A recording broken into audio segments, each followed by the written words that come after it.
Nós vivemos numa sociedade democrática. Ainda por cima na sociedade em que vivemos. Mas uma sociedade desigual é uma sociedade onde somos todos mais infelizes. I don't want to live in a society. Vivemos numa sociedade. Nós vivemos numa sociedade. Vivemos numa sociedade que vale a pena.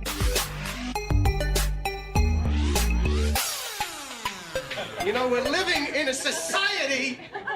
Olá e sejam bem-vindos ao Vivemos numa Sociedade Cor-de-Rosa.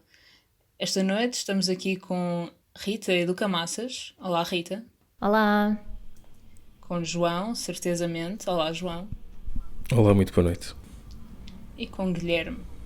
Sexo gratuito. Olá, Guilherme. Tal vai isso. Olá, rainhas! Como é que vão? Hoje temos muito sumo, temos muito gossip, não é verdade? Não é que Meghan Markle foi à Oprah e descobriu-se chocante que a família inglesa é, afinal, racista. O que é que tens a dizer sobre isto, Rita? Tanana, por essa ninguém esperava. Como é que é possível? Bom, eu gostei do que vi, gostei do jardim da Meghan. Acho que é da vizinha da Meghan. Da vizinha? Uhum. Da Meghan e da Oprah, elas vivem na mesma rua. Eu não sabia que viviam na mesma rua. Mas eles dizem isso no início da entrevista. Então pronto, já perdi parte da entrevista.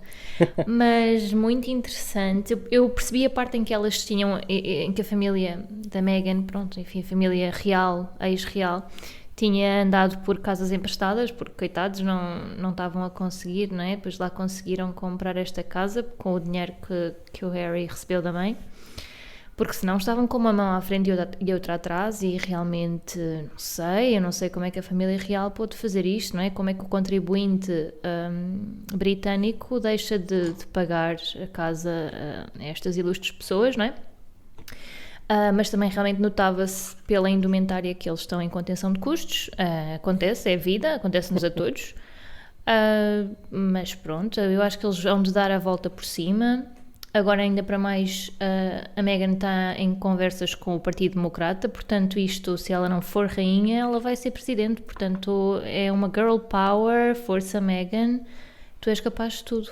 Há quem diga até que esta saída de Meghan Markle e Harry da família real britânica está a ser recebida nos Estados Unidos como que uma nova monarquia americana. Eles sempre foram órfãos da monarquia e agora finalmente têm reis, mesmo reis, não só celebridades ou isso, têm mesmo... O que é que achas, João? Acho que eles já lhes faltava qualquer coisa de palpável em que colocar a sua identidade nacional. Eles até agora tinham o beisebol, tinham a própria Oprah, tinham a tarte de maçã, Coca-Cola, o Iron Man. Agora tem alguém cujo estatuto vem do seu sangue, da sua linhagem sanguínea e, em último caso, de Deus. Portanto, qual é o maior super-herói do que Deus? Por outro lado, nota-se, por acaso notei isso na entrevista, a Oprah... A noção, o conceito de monarquia parece ser uma coisa um bocado estranha à maior parte dos americanos, dos Estados Unidos, que eles não percebem muito bem como é que aquilo funciona e não sabem que aquilo é uma máquina de aparências, basicamente. Quando tens uma monarquia relativamente inútil, só feita para vender pechisbeck e souvenirs. Exato. A Oprah não faz ideia ou parecia não fazer ideia que a própria monarquia ou a família real tem publicistas e provavelmente equipas a fazer o trabalho sujo por eles. Por um lado é um bocado enternecedor eles acharem que as monarquias trabalham de maneira diferente que as grandes linhagens deles, de magnatas do petróleo, que acabam em senadores, ou as grandes linhagens, os Kennedy e os Bush, que acabam em presidentes. Achei enternecedor da parte da Oprah enquanto americana.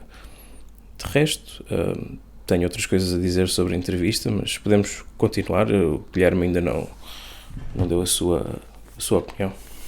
Guilherme, pelo amor de Deus.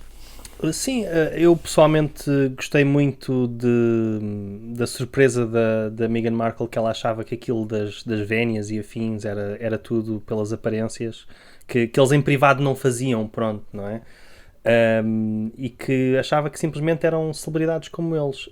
Eu achei o melhor take para mim sobre a entrevista foi da Ash Sarkar, da Novara Media, recomendo muito que vão ver, e basicamente explicaram que a razão pela qual Meghan Markle pode fazer isto é precisamente porque trocou uma realeza, não é? Trocou a proteção de uma realeza por outra, que é neste caso a realeza americana, que de certa maneira até é mais perversa, porque existe sempre uma espécie de patina, verniz de meritocracia. Portanto, quando estamos a falar dos Obamas, da Oprah, do Jay-Z e da Beyoncé, claro, de certa maneira são a realeza americana, que é muito mais diversa, por assim dizer, que a britânica, não é? Até porque não é meramente hereditária.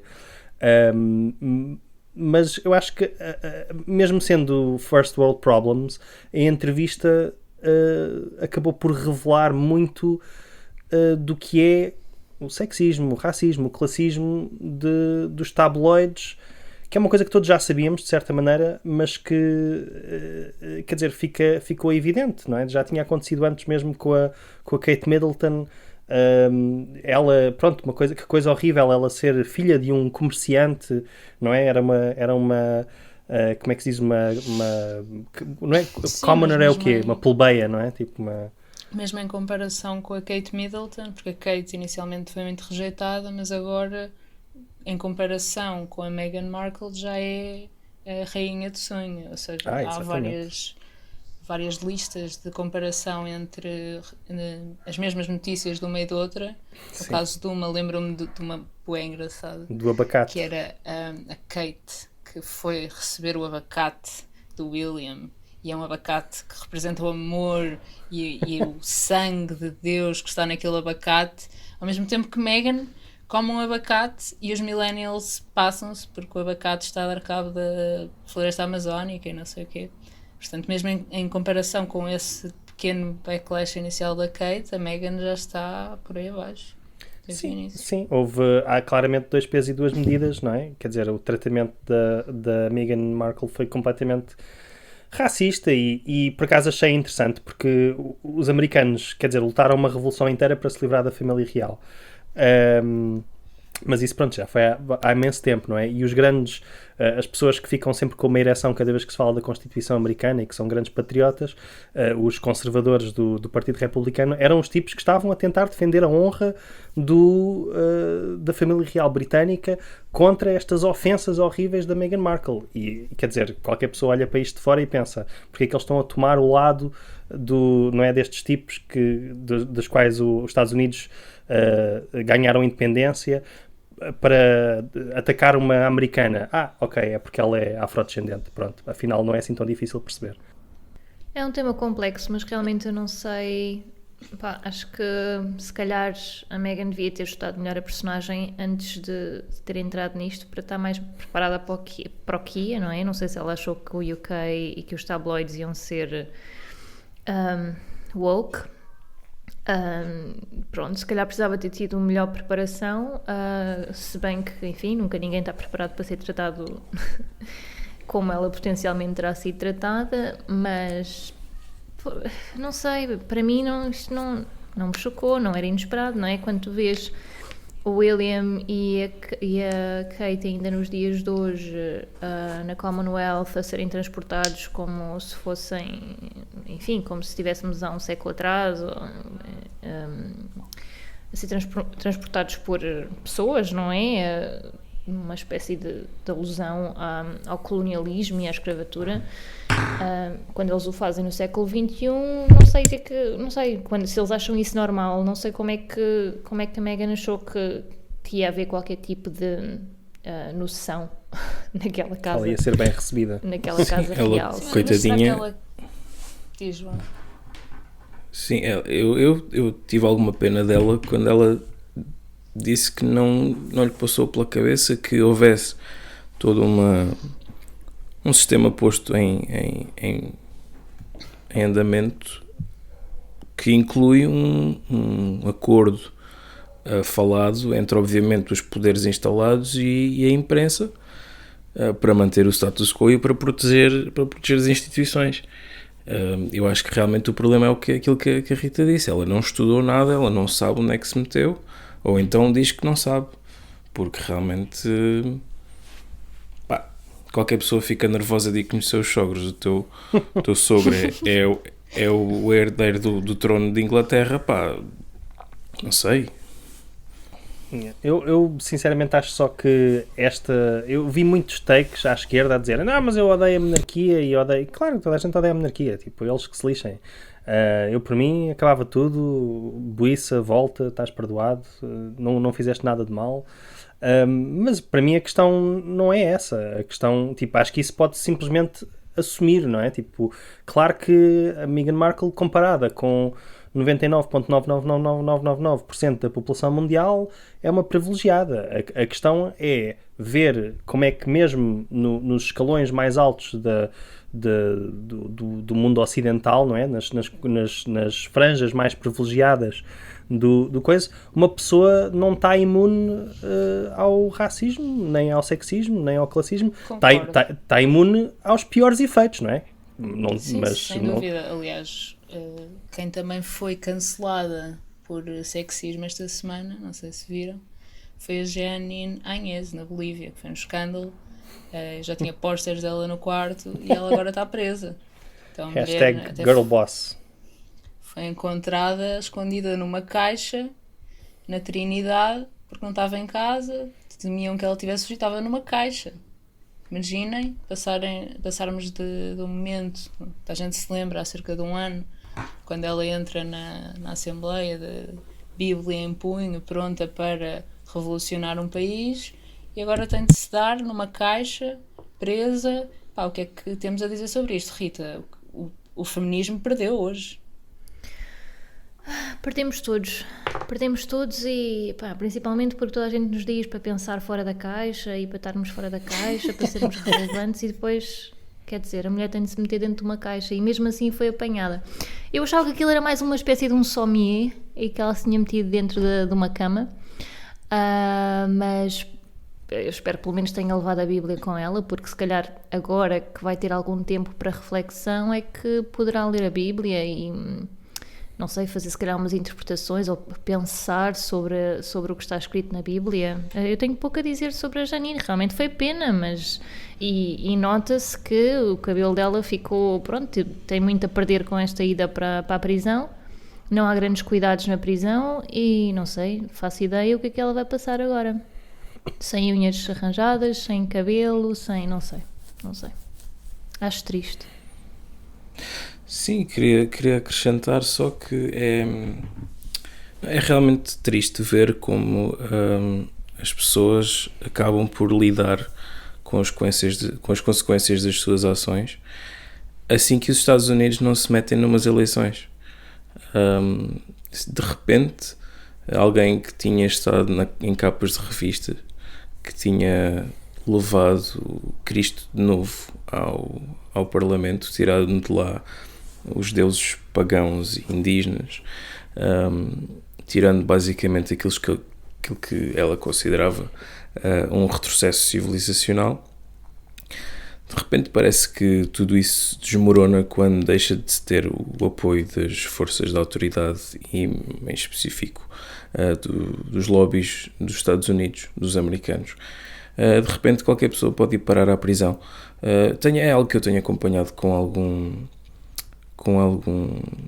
entusiasmo, porque a televisão já está a ficar chata e acho que a América do Sul este ano, especialmente em termos de pseudo-ditadores, em termos de consequências das ações, ou mesmo até, como vimos semana passada, o Lula a ser libertado, a América do Sul está a marcar alguns pontos neste início de ano. Parece que é o único continente em que as coisas parecem estar a correr de maneira minimamente boa, não sei, não quero ter demasiada esperança, mas eu acho piada como é que Pronto, a Forbes lá tinha apontado, não é, que isto era o feminino ao poder, não é? Até fez uma capa muito elogiosa da Janine Agnès. O poder feminino, atenção. Exatamente. É o poder S, portanto o poder é feminino. Finalmente. Se ela é mulher, vai correr tudo bem.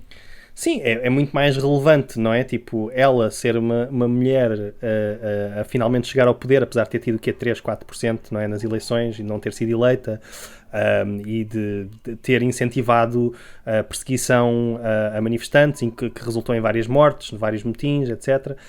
Isso não interessa, não é? Porque também não interessa a Bolívia ser um país maioritariamente indígena, tanto que foi histórico como é que o Evo Morales, na altura, se tornou presidente. Que nem sequer são a minoria, não é? São a maioria naquele país, o povo indígena lá da Bolívia. Mas eu achei interessante como é que a Organização dos Estados Americanos, que esteve muito calado quando foi o impeachment da Dilma, quando foi a prisão do Lula, quando foi o golpe, não é? Na Bolívia, do Evo Morales. Portanto, aí estavam todos claramente estavam a achar estava tudo bem, até ajudaram à festa. Agora vê-se muito preocupado com a perseguição política à Janine Agnès. Quer dizer, eu acho que quando tu incentivas e dás permissão à polícia e ao exército para matar pessoas, e agora estás a sofrer consequências disso, eu não sei se isso é propriamente perseguição política, não é? Ela não está a ser cancelada, acho eu. Pode ser publicidade enganosa. Eu, no mínimo, diria que é publicidade enganosa, porque, quer dizer, o dia 8 de março foi há pouco tempo, Dia Internacional da Mulher, e eu estou sempre a ouvir de todas as entidades, das empresas, que uma mulher pode ser o que ela quiser, mas afinal uma mulher não pode ser presidente se achar que deve ser, não é? Quer dizer, mas há regras, não é isto que nos é vendido. Não, isto é um grande retrocesso para os direitos das mulheres, é verdade. Pois. Desculpa, para os direitos daquela mulher. Para os direitos das mulheres indígenas, não. Não sei. Porque ela, sinceramente, tinha-me dado muita confiança em mim própria. Eu estava pronta para me autoproclamar Presidente de Portugal. Estava pronta para levar a Bíblia àquela Assembleia. E agora, ao que parece, isso não se pode fazer. É tipo... Pois. É mal visto, errado, não é mal visto. É angustiante para mim, porque eu realmente acreditava que não havia limites. E afinal há, e tem a ver com a democracia, ou lá o que é. Yeah. E sinceramente... Tem consequências. Estou triste, é um dia triste, é muito triste. Yeah. A Janine Agnès, de facto, tinha conseguido quebrar o que os americanos chamam de glass ceiling, não é? Quando a Hillary Clinton Exato. até teve aquele momento na convenção democrata em que partia o vidro e não sei o que mais, e ela ia ser a próxima presidente, tinha finalmente partido o glass ceiling. E afinal o glass ceiling na Bolívia é aquele empecilho, aquele obstáculo chato chamado democracia. Sim, nem todos os países estão preparados para ter uma monarquia perfeitamente funcional. Ela só queria seguir os seus sonhos, que segundo tweets antigos dela, os seus sonhos eram simplesmente uma Bolívia livre de rituais satânicos indígenas. Pronto, qual é o mal?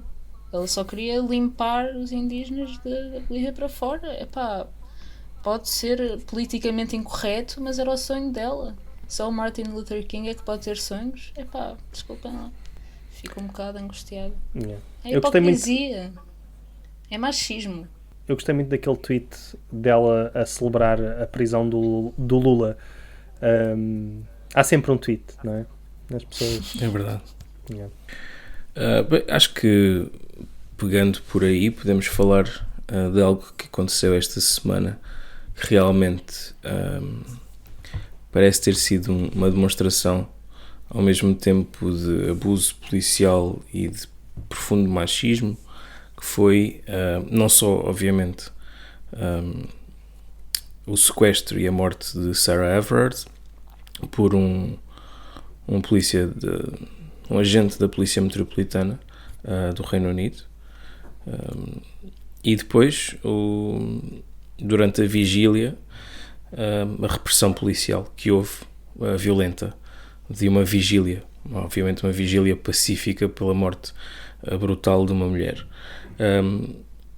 esta semana, acho que parece que no Reino Unido esta semana está a haver alguns movimentos para passar algumas leis pró-polícia e anti-protestos e até anti-liberdade de expressão. Vi algumas coisas que diziam que passava a poder ser crime ser ligeiramente chato, ou qualquer coisa assim. Dizer causar annoyance, causar aborrecimento, causar tédio. Passa a ser potencialmente criminoso chatear uma pessoa na rua.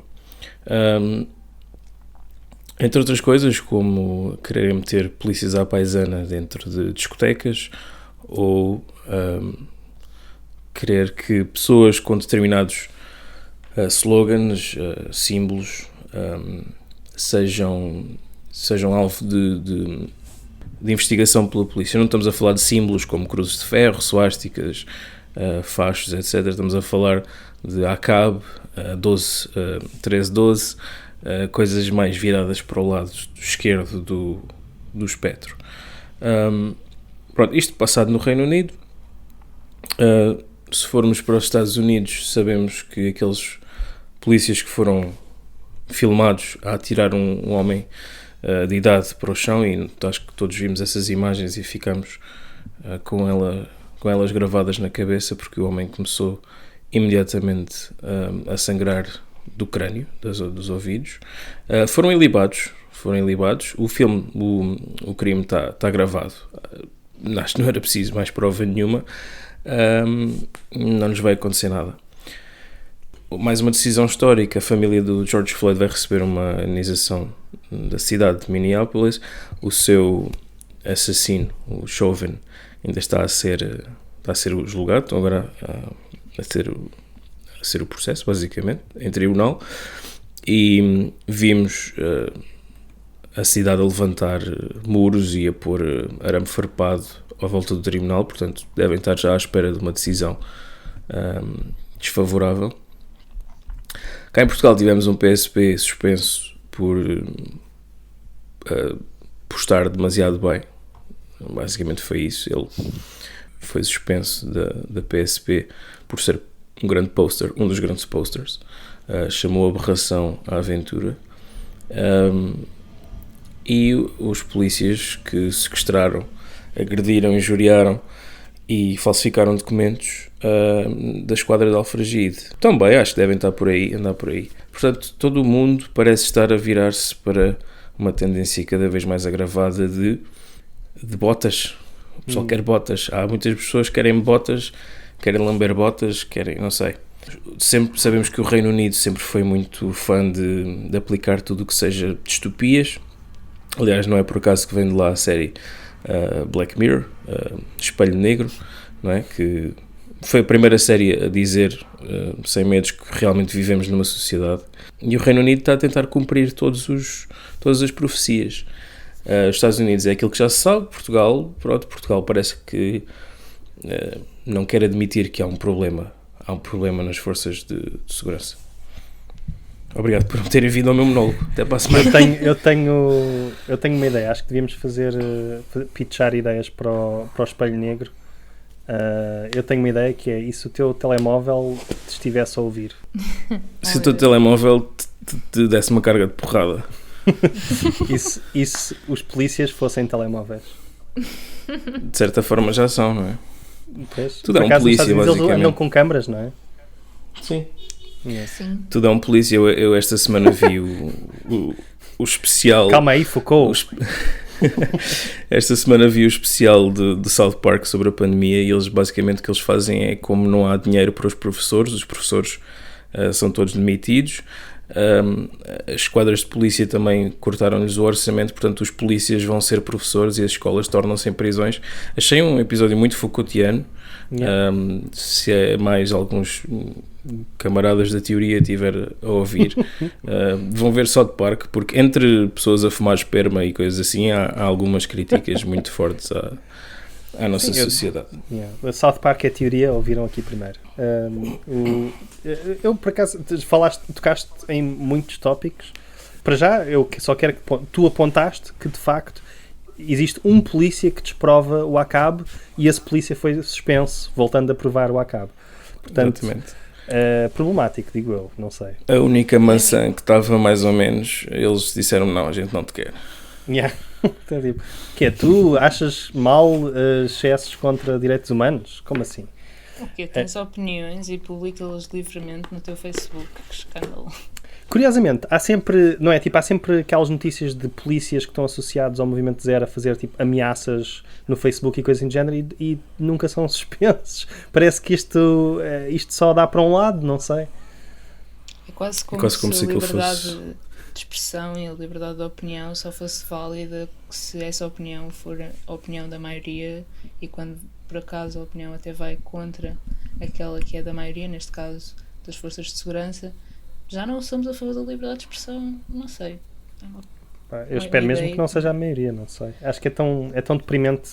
Quer dizer, provavelmente tens razão e isso deprime-me imenso, mas eu sinto que é tipo um coping mechanism que eu tenho de querer achar que a polícia maioritariamente não pode ser assim, certo? Maioritariamente não, espero que não a polícia toda, mas pelo menos das pessoas que decidiram a suspensão do Manuel. Pois. Sim, não são todos assim, mas aparentemente se os mandares espancar pessoas numa vigília, eles vão. Ou arrastar mulheres pelos cabelos e tal. Manuel Moraes. Na mesma semana ou na semana anterior tinha havido também uma celebração qualquer de uns fãs de um clube qualquer de futebol e a polícia não fez nada, não é? Portanto é um bocado... Enfim, acho que a polícia neste caso no UK levaram muito a sério esta vigília porque acham que é um protesto contra eles porque calhou que o assassino, ou o alegado raptor tenha sido, era da força policial. Não, ia dizer, eu gostei muito de os ver a proteger a estátua do Churchill. Sim, estavam empenhados. Não, mas sim, aí claramente estão mais empenhados em defender estátuas de homens mortos do que mulheres vivas. Mas achei piada porque é uma estratégia na guerra cultural, que é ninguém ia atacar aquela estátua e eles simplesmente ao meterem-se lá fora e divulgarem estas fotos, viram grande parte da direita e dos normies do Reino Unido contra aqueles protestos, porque, pois, isto é como os Black Lives Matter, querem mandar abaixo as nossas histórias, as nossas estátuas e não sei quantos, quando não tem nada a ver com aquilo, não é? Quer dizer, simplesmente temos ali uma manifestação de mulheres e não só a dizer, tipo, olha, se calhar gostávamos de ter, estamos um bocado fartas, gostávamos de ter, tipo, o mínimo direito de andar em segurança e, tipo, não temer as pessoas que é suposto manterem-nos em segurança, cuja responsabilidade e profissão é manterem-nos em segurança. Será mesmo? Pois, eu estou a dizer o que é o discurso, não é? Não estamos a falar aqui da questão de proteger a propriedade do capital e a moralidade da burguesia, não é? E mesmo a solução que eles apresentam, quer dizer, eu acho que eles pelo menos podiam ter experimentado faziam uma espécie de design thinking, iam falar com as mulheres para perceber o que é que seria melhor para as mulheres e acho que nenhuma lhes diria que era bom para a sua segurança ter polícias à paisana nas discotecas. Yeah. Não sei, eu acho que as mulheres que já foram paradas numa operação stop, que já foram fazer queixa à polícia, sei lá, elas se calhar são capazes de ter uma perspectiva diferente, não é? Não sei, será que agora queremos também, para além de quando paramos numa operação stop e o polícia está fardado, para além dele ficar com o nosso número de telefone ou de o arranjar, será que também queremos que esteja à paisana e que nos venha pedir como se fosse outra pessoa qualquer? Não sei, é um bocado problemático. Pois, e falando também na lei da Priti Patel, essa grande girl boss que é a ministra da Administração Interna, suponho, não sei, é quem é responsável pela polícia, basicamente, no Reino Unido, obviamente do governo conservador. Aquela lei que o João apontou, não é? Quer dizer, tem coisas tão vagas como se pensarmos que isto corre o risco de causar uma irritação maior, não sei quantos.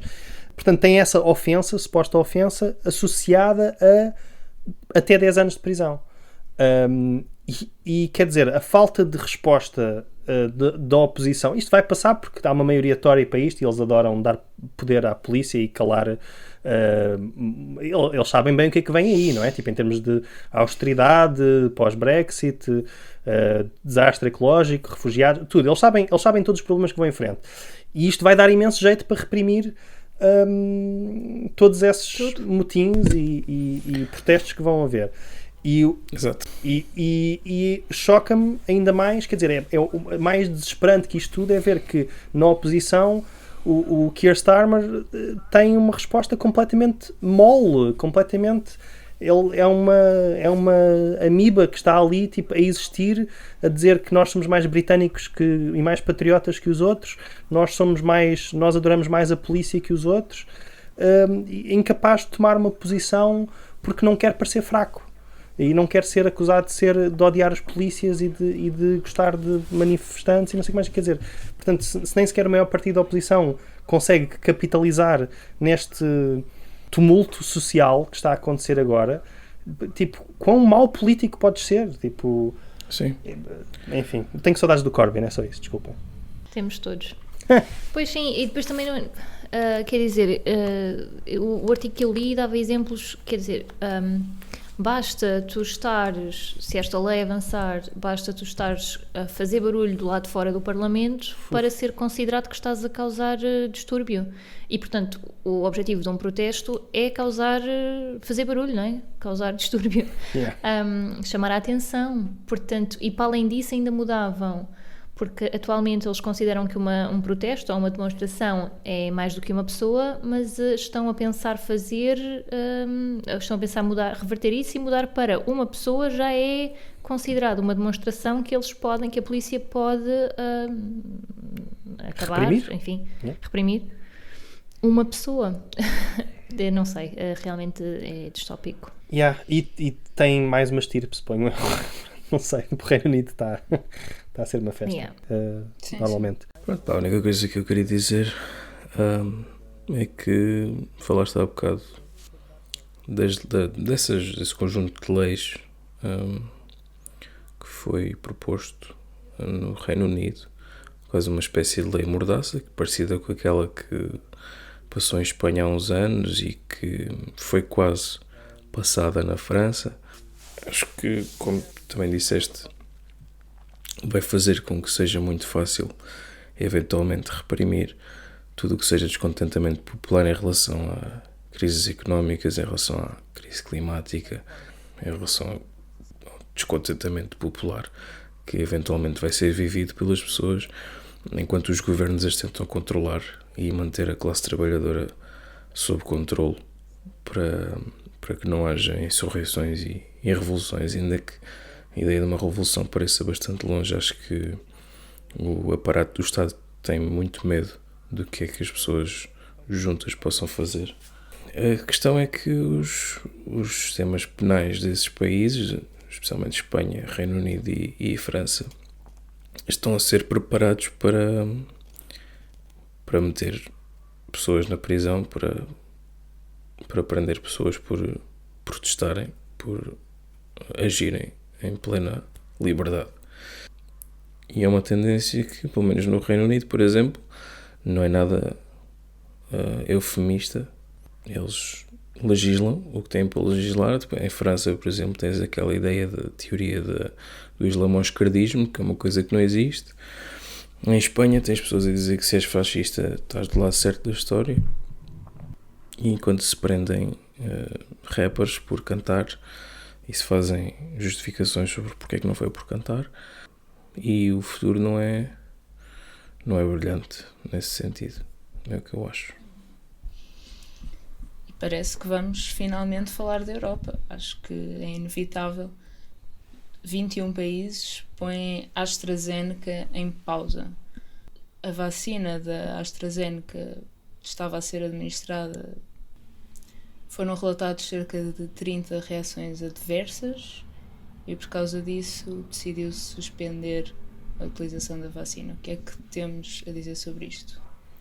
Olha, convém contextualizar, não é? São 30 em 5 milhões de doses administradas. São 30 pessoas que, pelo que se sabe, tiveram outras reações adversas. Eu vi pessoas no Twitter, até acho que foi a Júlia a dizer, não é? Que até tipo a pílula causa coágulos provavelmente com bastante mais frequência do que isso, e no entanto as pessoas tomam na mesma. Eu tomo quando posso, sempre que conseguir, 2 ou 3 por dia. Quando te lembras? E continuo sem filhos, portanto funciona. Mas parece-me que houve uma espécie de reação desproporcional a uma coisa que, pronto, é preocupante e que deve ser analisada, claro, e que vai atrasar a vacinação das pessoas, até porque, lá está, na Europa o fornecimento de doses tem sido atrasado, e o facto de terem literalmente milhões de doses que agora vão ficar num hiato e que não podem ser administradas durante o que é uma semana, se calhar, até as pessoas acalmarem. Epá, não sei, eu acho isto muito estranho, que parece que existe um pânico à volta da vacina da AstraZeneca, e eu por um lado, é medicina, as pessoas devem ter o maior cuidado possível, todos os testes devem ser feitos, mas primeiro era sobre os maiores de 65 anos e depois afinal já podia ser. Agora esta questão que é irrisória, não é? Tipo, em termos de escala é irrisória, e está-se a prevenir a vacinação por causa de uma coisa, por causa de um pânico que se calhar é tão real como estarmos preocupados com os chips do Bill Gates e o 5G nas vacinas, não sei. Pois, eu concordo, mas para mim não é surpresa, não me surpreende, porque o que me surpreende é a opinião pública achar que a vacinação estava a ser feita de modo racional. Se fosse feita de modo racional, nós não estaríamos a vacinar as pessoas mais... Quer dizer, não estaríamos a vacinar primeiro o grupo de idosos que não foi testado, não é? Durante os ensaios, nós estaríamos a testar as pessoas de 65 anos, até 65 anos, principalmente as que prestam cuidado aos mais idosos, que podem ficar em casa, estaríamos a vacinar primeiro... Portanto, estaríamos a vacinar primeiro quem anda mais na rua, quem precisa de andar na rua... E não foi nada disso. Inicialmente saiu um draft a dizer que não seriam vacinados acima de 65 ou de 75, já não me recordo bem, e na hora a seguir tinhas o primeiro-ministro a dizer: não senhora, os nossos idosos são a nossa principal prioridade. Pronto, a partir daí, quando tu tomas decisão, exatamente, quando tu tomas decisões que são apenas e só políticas, e que acabam também por não ser apenas e só políticas, essa decisão acabou por ser mais perigosa para essas pessoas mais velhas, não é? Que foram vacinadas, que não sabemos como é que vão responder à vacinação, não sabemos se os anticorpos que produzem são produzidos consoante os dados da população que esteve nos ensaios clínicos das vacinas. Portanto, esperemos porque agora as pessoas acham que estão imunizadas. Pois. E não é bem assim. Portanto, estamos a colocá-las mais em risco. Acaba por ser também, de certa forma, um desperdício de um bem que é muito escasso, não é? Porque por não sabermos qual será a eficácia nesta população, não sei, pronto, seriam vacinas que noutra população poderia ter mais uma eficácia diferente, superior. Mas aí a questão é que não sabemos, não é? Ou seja, supostamente, agora, recentemente, estás a falar especificamente da AstraZeneca, certo? Da vacina da AstraZeneca. Não, estava a falar de todas. Okay. Todas elas. Porque quer dizer, todas elas, nem todas elas testaram população com mais de 75 anos, aliás, muito poucas testaram. E nós sabemos, a comunidade científica sabe que um idoso não é igual a outra faixa etária, tem um perfil fisiológico diferente e responde de forma diferente à medicação e também às vacinas. Portanto, foi uma decisão puramente política, e agora, mais uma vez, temos uma decisão puramente política, porque estamos a ver os países, as autoridades dos países, a decidir com base no receio que aconteça alguma coisa de mal, porque se o Infarmed e se a DGS não parassem agora com a vacinação, com esta vacina da AstraZeneca, e se depois amanhã morresse alguém, teria de haver um responsável, não é? E assim morrerão pessoas por falta de vacina, mas não há causalidade, não podem apontar o dedo porque aquela pessoa não cancelou a vacinação. Não sei se me faço entender, se estou a ser um bocado confusa. Mas, enfim, política, mais uma vez. Não estão a pôr no prato a quantidade de pessoas que fica mais vulnerável precisamente por não se estar a vacinar. Ou seja, Exatamente, porque é fácil tu encontrares uma pessoa que tomou vacina ontem e que hoje teve um evento trombótico e faleceu. Esses casos saltam à vista, não é? Aparecem nos jornais e há uma ligação de causalidade com ter sido vacinada no dia anterior. Yeah. E foi vacinada no dia anterior porquê? Porque a autoridade de saúde permitiu que a vacina estivesse a ser usada. Até pode ser, lá está, um evento raríssimo e aquela pessoa teve azar, não é? Yeah. Mas aconteceu. E depois há autoridades que têm a responder perante isso. Mas se forem várias pessoas que morrem da doença, pronto. Yeah. Como é que vais apontar o dedo a quem? Foi por uma semana que falhou a vacina. Sim, mas isto é basicamente o problema do elétrico, não é? Que é, tu puxas a alavanca para supostamente prevenir uma morte, mas estás a matar outras pessoas por escolha própria, de certa maneira, não é? A mim faz-me... Eu sou sensível a um argumento no início da pandemia, que era mas a população mais idosa é quem tem a taxa de fatalidade mais alta, portanto faz sentido estarem à frente na vacinação, certo? Que eu até percebo, ou seja, porque de certa maneira estás a reduzir a taxa, a mortalidade, portanto isso é importante. Por outro lado, é um grupo que de facto tem alguma, exceto nos lares, não é? Tem alguma facilidade maior em ficar em casa, no sentido em que se calhar tem reformas, ou tem, ou seja, tem uma espécie de uma maneira de poder ficar em casa. Não são trabalhadores, não são caixas, não é? Não são estafetas, não são professores, não são médicos. Muitos deles, esperemos nós, que estejam a aproveitar a sua segunda adolescência.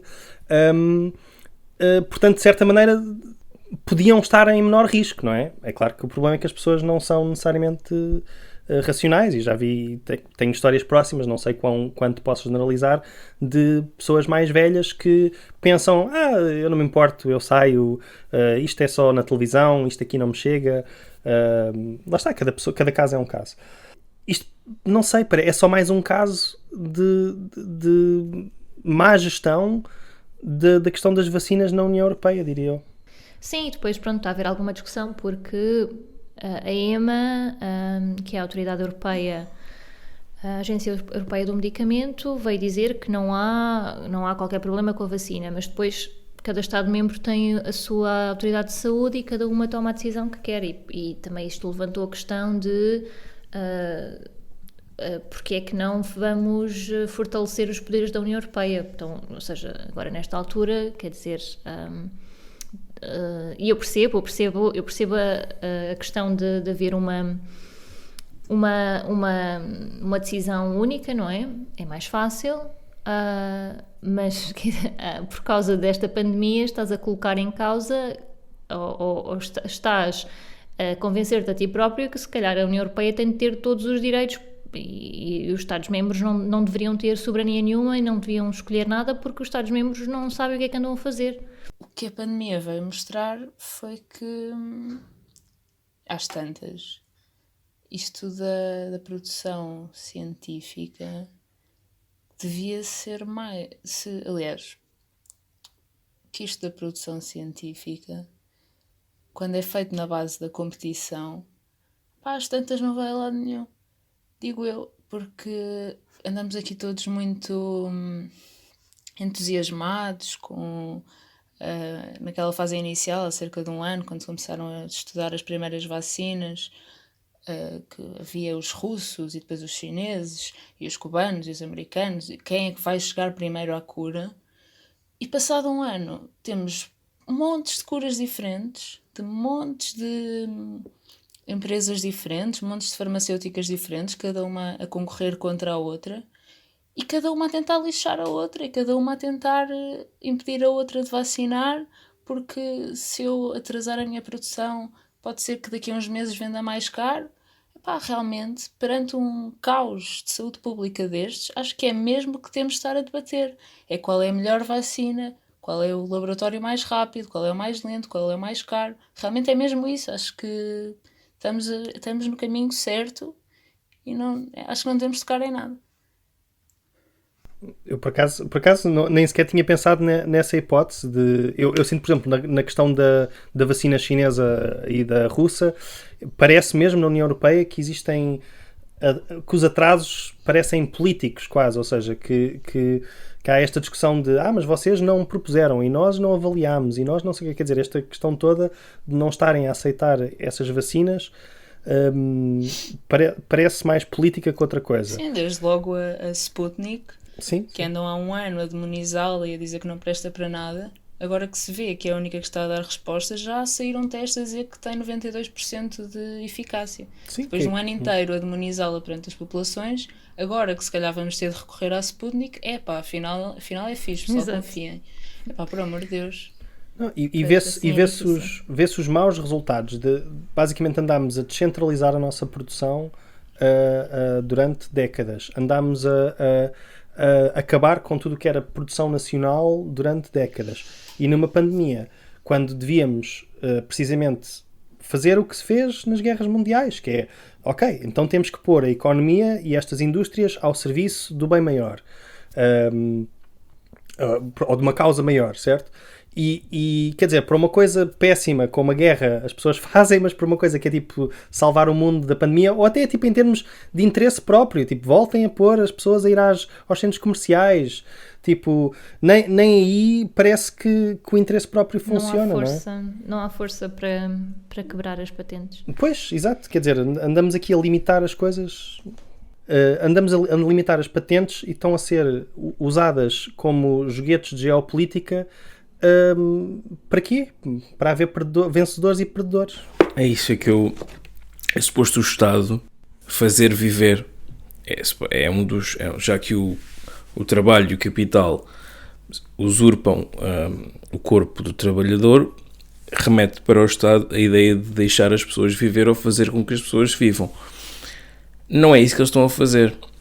Mas eu, acho que aquilo que a Catarina disse é o mais importante que temos que tirar disto, é que fomos todos comidos de cebolada. A União Europeia foi comida de cebolada e nós fomos como acompanhamento, fomos tipo uma salada de tomate. E é muito chato e muito estranho ao mesmo tempo. É muito estranho ligar a televisão e ver a vacina de uma pandemia ser discutida em termos de marcas de vacina. Acho uma perversão completa da saúde pública e da saúde no geral. E sobre o assunto que eu percebi que tinha dado o mote, acho que ter uma trombose não faz mal nenhum a ninguém. Até há sítios em Portugal onde ter uma trombose é um ritual de passagem. Portanto, não sei, acho que a hipocrisia, lá está outra vez a hipocrisia de puxar para trás uma vacina por ter uma probabilidade de 0,006 ou que é de trombose, muito menos de trombose. É só espetáculo. Lá está, já passámos aqui pelo Foucault, vamos para o espetáculo agora. Eu só para concluir esta questão, depois há pessoas que pegam no exemplo do Reino Unido e dos Estados Unidos e de Israel e dos Emirados Árabes Unidos como tipo, mas estes aqui estão a fazer bem. Não, porque lá está, a razão porque eles estão a vacinar mais e porque estão a assambarcar vacinas, que é o que em muitos casos estão a fazer. Tipo, eu lembro-me de ver que o Canadá tem mais de 30 milhões de doses, ou seja, tem uma vacina, pode vacinar a população 4 ou 5 vezes. Quer dizer, é absurdo, não é? Quer dizer, a competição faz isto numa altura em que a solidariedade é essencial. Por exemplo, vemos que o Brasil está-se a tornar num petri-dish para novas estirpes, precisamente porque as novas vacinas não estão, e por causa do Bolsonaro, mas porque as vacinas não estão a chegar ao sul global a tempo. Isso vai-nos atacar, vai-nos morder o virus and the ass, como é que isso se diz? O cu. Vai-nos sair o tiro pela culatra, pronto, não é? Vai-nos morder o cu, pronto. Vai comer o cu de quem está não vacinando, basicamente. Portanto, as pessoas não percebem que a competição é um péssimo modelo para resolver problemas mundiais.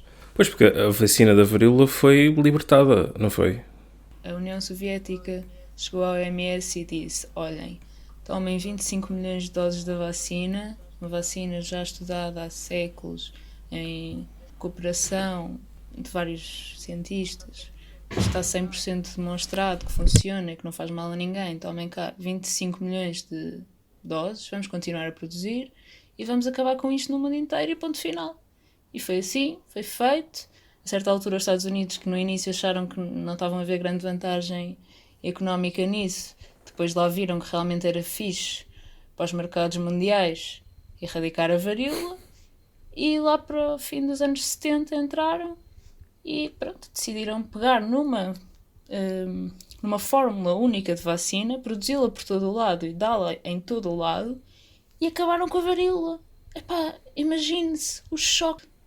Não sei, se calhar era de irmos buscar este modelo, não sei, reerguer um muro, qualquer coisa. Pois, quer dizer, faz todo sentido. E tu pensas, mas por exemplo, não podíamos estar nós a produzir a vacina, não é? Quer dizer, se um país como Cuba, que tem mais ou menos a mesma população que nós, que é mais pobre, é menos de metade do PIB de Portugal, tem 4 vacinas diferentes a ser testadas, uma delas mais avançada.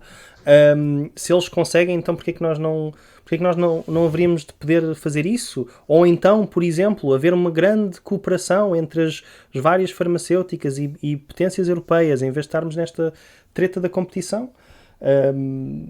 Porque a verdade é, vamos dizer, erradicamos a Covid do mundo, certo? Epá, há tantas outras doenças, tipo, não é como se fôssemos parar de precisar de vacinas e medicamentos, tipo, essa capacidade produtiva faz todo o sentido estar controlada democraticamente, por assim dizer. Tens de lembrar aquele relatório da Goldman Sachs há uns anos que se questionava: será que é lucrativo erradicar doenças? Concluiu que não é lucrativo erradicar doenças, lamento, é um escândalo. E como é que andamos aqui como se não fosse nada connosco? Não é lucrativo curar doenças. Se tu queres doenças curadas, vamos mesmo ter de mudar o sistema, desculpa lá. Estamos aqui a falar irresponsavelmente, tirar o pão da boca dos filhos dos melos, coitadinhos, como é que eles vão sobreviver? Mas pronto, falamos da Europa, acho que... Finalmente. Não, acho que é isso. Conseguimos. Falámos da Europa, pessoal. Conseguimos. Lisboa. Falamos da Europa. Uhul! Celebrate. A conclusão é... acabem com a União Europeia. Se calhar já... Polémico. Vamos continuar isto para a semana, suponho. Estou canceladíssima. Nós vivemos numa sociedade democrática. Ainda por cima na sociedade em que vivemos. Mas uma sociedade desigual é uma sociedade onde somos todos mais infelizes. I don't want to live in a society. Vivemos numa sociedade. Nós vivemos numa sociedade. Vivemos numa cidade que vale a pena.